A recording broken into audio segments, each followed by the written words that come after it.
Before the days of sports announcers, players, or even game companies donning the title of their pigskin football game, in the early days of home consoles, 1978 to be exact, Atari released their football game simply titled Football.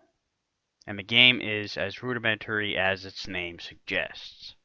There are a few plays you can select from using the direction of the joystick before the play, plus a punt option by pressing the fire button.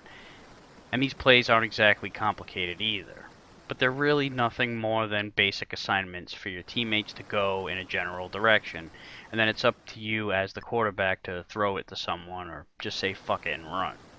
So while the plays are bare bones by design, there's a lot of room for creativity. It really has the feel of a backyard game. Each team gets 3 players, so it's not like there's a lot of room for complexity anyway. And that's a good thing because there's a decent amount of flicker, so any more sprites would really send the game into seizure mode. Although the flicker does make it easier to know who you're controlling. The graphics are basic, but they do a good job of compensating and doing more with less.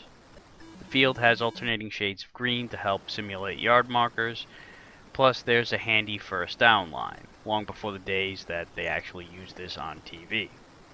There's also an easy to read scoreboard up top that shows off the score, down and distance, and the game clock.